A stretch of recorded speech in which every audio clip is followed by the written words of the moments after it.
Hello everyone, welcome back to my channel. स्वागत है आप सभी का मेरे यूट्यूब चैनल स्टडी विद शैली में। हम अब तक मॉडर्न हिस्ट्री की सीरीज को स्टार्ट कर चुके हैं। हमने बहुत सारे टॉपिक को ऑलरेडी कवर कर लिया है। अगर आपने मेरे प्रीवियस वीडियोस नहीं देखे हैं तो मेक श्योर उन वीडियोस को ज़रूर देखें, क्योंकि हिस्ट्री हमेशा एक दूसरे से कनेक्टेड है। हम पहुंच चुके हैं मराठा एम्पायर पर। इससे पहले हमने मराठा एम्पायर में कौन कौन से रूलर रहे हैं, शिवाजी की डेथ के बाद क्या क्या चेंजेस आए हैं, वो सारी चीज़ों को कवर किया है। अब हम देख रहे हैं मराठा एम्पायर अंडर पेशवा। हमने पिछली वीडियो में देखा था जब साहू जी जेल से छूटते हैं, औरंगजेब ने स्टार्टिंग में साहू जी को कैद करवा लिया था। लेकिन कुछ टाइम बाद 1707 में जब औरंगजेब की डेथ होती है तो नेक्स्ट रूलर, जिन्हें हम लेटर मुगल्स में कह सकते हैं बहादुर शाह वन, वो रूलर बनते हैं। उनके रूलर बनने के बाद जो बहादुर शाह वन होते हैं, ये साहू जी को कुछ कंडीशंस पर छोड़ देते हैं। वो कंडीशंस क्या थी? वो कहते हैं कि जो साहू जी हैं उन्हें अब एक तरीके से दिल्ली में जो मुगल एम्परर बैठे हैं बहादुर शाह वन, उनके लॉज को फॉलो करना होगा। ये स्टोरी थी यहाँ तक।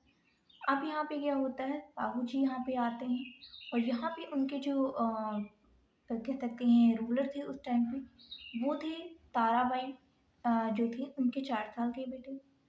अब ताराबाई इनकी आंट थी, ये उन्हें चैलेंज करती हैं और कुछ टाइम बाद ये एज अ रूलर निकल कर आते हैं। साहू जी जो होते हैं ये एज अ रूलर निकल कर आते हैं। अब यहाँ पे क्या चीज़ होती है कि साहू जी जो हैं वो एक नई पोस्ट बनाते हैं 1713 एडी में, और वो पोस्ट थी पेशवा की। और एक नई पोस्ट पर अपॉइंट किए जाते हैं बालाजी विश्वनाथ एज अ पेशवा। अब इनका जो टाइम पीरियड है वो है 1730 से लेकर के 1720 तक।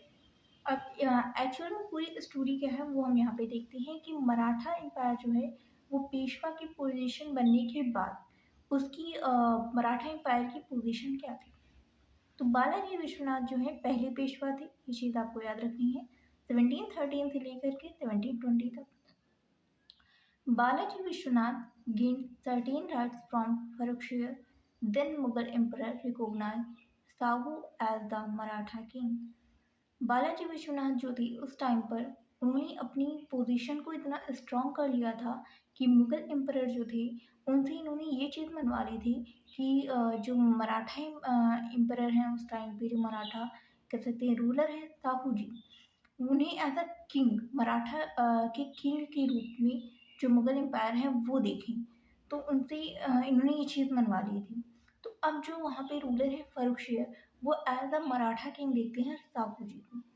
तो यहाँ पे कह सकते हैं बहुत ही स्ट्रॉन्ग पोजीशन बना चुके हैं Balaji Vishwanath. Secondly, he allowed Sahu to collect chauth and sardeshmukhi from 6 Mughal provinces in Deccan. जो मुगल की प्रोविंसेस हैं डेक्कन में, जब आप मेडिवल हिस्ट्री को पढ़ेंगे तो आप देखेंगे कि वहाँ पे बहुत सारी लड़ाइयाँ हुई, बहुत सारी चीज़ें हुई, जिनमें जो मुगल एम्पायर के रूलर थे उन्होंने बहुत कोशिश की डेक्कन को अपने कंट्रोल में लाने की। वहाँ पे बहुत सारी वॉर, बहुत सारी बैटल्स हमें देखने को मिलती हैं। तो यहाँ पे नॉर्मली क्या होता है कि जो डेक्कन में उनकी प्रोविंसेस हैं मुगल एम्परर की, वहाँ पर 6 प्रोविंसेस से उन्होंने अलाउ कर दिया कि वहाँ की जो चौक और सरदेशमुखी है वो अब साहू जी कलेक्ट करेंगे। ये पावर अब साहू जी को दे दी किसने? फर्रुखशियर ने, जो कि एक मुगल एम्परर है।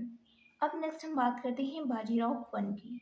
बाजीराव वन जो है ये 1720 से 1740 ईडी तक इनका टाइम पीरियड हमें देखने को मिलता है। ये अगले पेशवा थे, मराठा किंग नहीं थे, ये चीज़ आपको याद रखनी है। ये अगले पेशवा थे। पहले पेशवा बालाजी विश्वनाथ और दूसरे थे बाजीराव वन। इनका जो टाइम पीरियड है वो है 1720 से लेकर के 1740 AD। He was the eldest son of Balaji Vishwanath. He started the confederacy among Maratha chiefs. Under the system of confederacy, each Maratha chief was assigned a territory which was administered autonomously. Hence, many Maratha families gained prominence. अब यहाँ पे क्या चीज़ देखने को मिलती है? Bajirao one जो है जब ये इंटर करते हैं, ये पेशवा बनते हैं, तो यहाँ पे क्या होता है, ये बालाजी विश्वनाथ जो थे उनके बड़े बेटे थे बाजीराव वन। ये क्या करते हैं, ये बहुत सारी कॉन्फेडरेसीज को बना देते हैं। कॉन्फेडरेसीज कैसी थी, जैसे हम देखेंगे गायकवाड़ ऑफ बड़ौदा, भोसले ऑफ नागपुर, ये अपने आप में एक ऑटोनॉमस कह सकते हैं एडमिनिस्ट्रेशन चला रहे थे। ऑटोनॉमसली एडमिनिस्ट्रेशन उनका चल रहा था। अब यहाँ पे क्या होता है, under the system of confederacy each Maratha, हर एक जो मराठा चीफ था वो असाइंड टेरिटरी, उसे एक टेरिटरी को असाइन कर दिया गया था कि ये जो मराठा चीफ है ये इस टेरिटरी को एडमिनिस्टर करेंगे, विच वॉज एडमिनिस्टर्ड ऑटोनॉमसली, जो कि एक ऑटोनॉमसली एडमिनिस्टर करेंगे, यानी कि वहाँ पे किसी भी चीज़ का इंटरफेरेंस नहीं होगा, वो खुद से फैसले ले सकते हैं, खुद से एडमिनिस्टर करेंगे। Hence many Maratha families gained prominence। अब यहाँ पे क्या हुआ, जब कॉन्फेडरेसीज बनाई गई तो बहुत सारी ऐसी फैमिलीज थी जिन्हें बहुत सारी प्रोमिनेंस मिली, बहुत सारा सम्मान मिला। अब यहाँ पे क्या होता है, देवर वो कौन कौन सी फैमिलीज थी, या फिर कह सकते हैं वो कौन कौन सी कॉन्फेडरेसीज थी। तो सबसे पहले हम देखते हैं गायकवाड़ ऑफ बड़ौदा, दूसरी थी भोसले ऑफ नागपुर, तीसरी थी होलकर ऑफ इंदौर, चौथी थी सिंधियाल एट ग्वालियर, और पांचवी थी पेशवा एट पूना। ये पांच हमें देखने को मिलती हैं। कौन कौन थी, गायकवाड़ जो कि बड़ौदा में थे, भोसले जो कि नागपुर में रहते थे, होलकर जो कि इंदौर के थे, सिंधिया जो कि ग्वालियर के थे, पेशवा जो कि पुणे के थे। अब यहाँ पे क्या होता है, बाजीराव वन जो है इनकी दो बेटे थे, पहले थे बालाजी बाजीराव और दूसरे थे रघुनाथ राव। अब ये जो रघुनाथ राव यहाँ पे देखने को मिल रहे हैं, आगे चल के एंग्लो मराठा वॉर में हम रघुनाथ राव को वापस से देखेंगे। अब हम यहाँ पे देखते हैं बालाजी बाजीराव। बालाजी बाजीराव जो है उनका टाइम पीरियड 1740 से लेकर के 1761 तक हमें देखने को मिलता है। Balaji Bajirao succeeded his father as Peshwa Bajirao one. इनके जो पिता थे बाजीराव वन, उन्हें इन्होंने सक्सीड किया उनकी डेथ के बाद, या फिर कह सकते हैं उनके नेक्स्ट सक्सीडर जो थे वो बनी Balaji Bajirao with Sahu dying without any issue.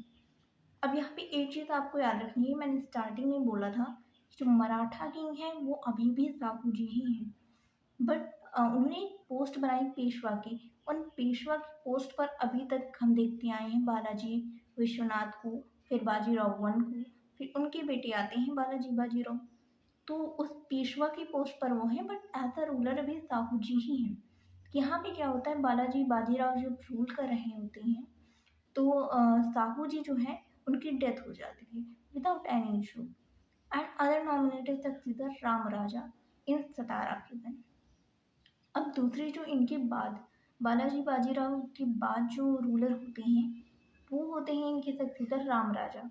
लेकिन राम राजा में क्या होता है कि ये प्रिजन में बंद होते हैं सतारा के, तो यहाँ पे एक तरीके से अब सक्सीडर कोई नहीं बचा।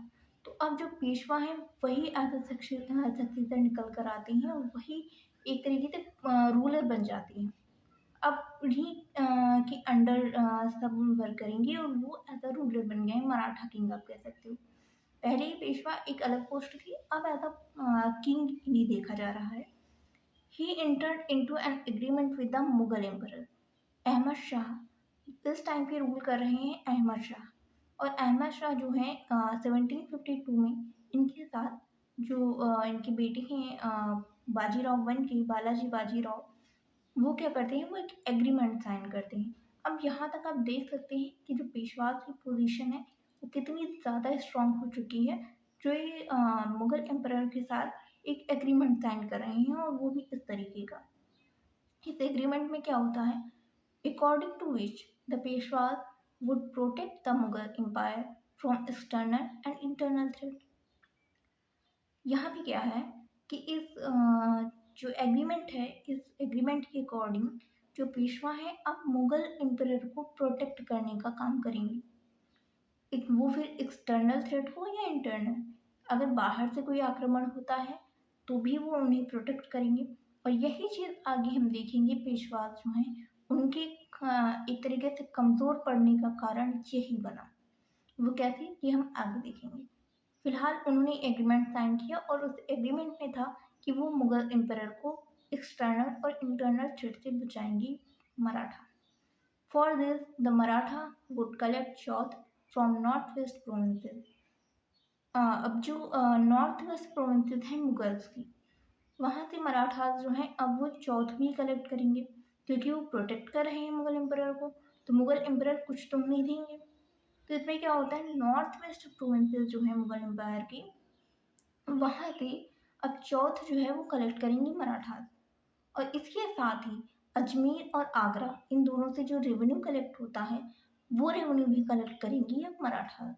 तो ये था इनका एक एग्रीमेंट जो कि अहमद शाह वन के साथ, या फिर अहमद शाह कह सकते हैं, उनके साथ ये एग्रीमेंट साइन किया था मराठास ने 1752 में। अब नेक्स्ट हम देखते हैं, therefore when Ahmad Shah Abdali invaded India, Marathas fought third battle of Panipat in 1761। आप देख सकते हैं कि दिल्ली में बैठे हुए हैं मुगल एम्पायर, और यहाँ भी मराठास जो है उन्होंने एग्रीमेंट साइन किया हुआ है कि वो मुगल्स को इंटरनल और एक्सटर्नल थ्रेट से बचाएंगे। अब जब अहमद शाह अब्दाली का इन्वेजन होता है इंडिया में, तो क्या होता है, मराठास जो हैं वो अहमद शाह अब्दाली से लड़ने के लिए जाते हैं, क्योंकि उन्हें प्रोटेक्ट करना था मुगल्स को। तो अब वो जाते हैं उनसे लड़ाई करने के लिए, और ये होती है थर्ड बैटल ऑफ पानीपत। इसमें क्या होता है, अहमद शाह अब्दाली जो है वो और मराठास के बीच में लड़ाई होती है। थ्रू दो Marathas fought bravely, they were defeated. Maratha जो है वो बहुत बहादुरी के साथ लड़ते हैं, लेकिन हार जाते हैं। This mark the decline of Maratha power in India. और ये एक कह सकते हैं ऐसा रीज़न बना जिसकी वजह से जो मराठास हैं उनकी पावर जो है वो डिक्लाइन करना स्टार्ट हो जाती है इंडिया में। Balaji Bajirao had son Madhavrao one. Balaji Bajirao जो हैं इनके एक बेटे हैं जिनका नाम है माधवराव वन। अब एक चीज़ और है, इतना हमने इस वीडियो में कवर किया है मराठा अंडर पेशवा, बट आप नेक्स्ट वीडियो में हम कवर करने वाले हैं एंग्लो मराठा वॉर, जिसमें हम सारे मराठा वॉर को देखेंगे। तो नेक्स्ट वीडियो आप ज़रूर देखिएगा, और अगर आपने पिछले वीडियोस नहीं देखे हैं तो मेक श्योर उन वीडियोस को ज़रूर देखें, तभी आपको सारी वीडियोस समझ में आएंगे।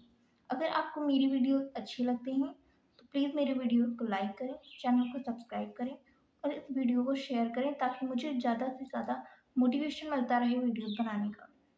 अगर आपको कोई भी क्वेरी है तो आप कमेंट सेक्शन में पूछ सकते हैं, मैं डेफिनेटली उसका आंसर करूँगी। Thank you for watching.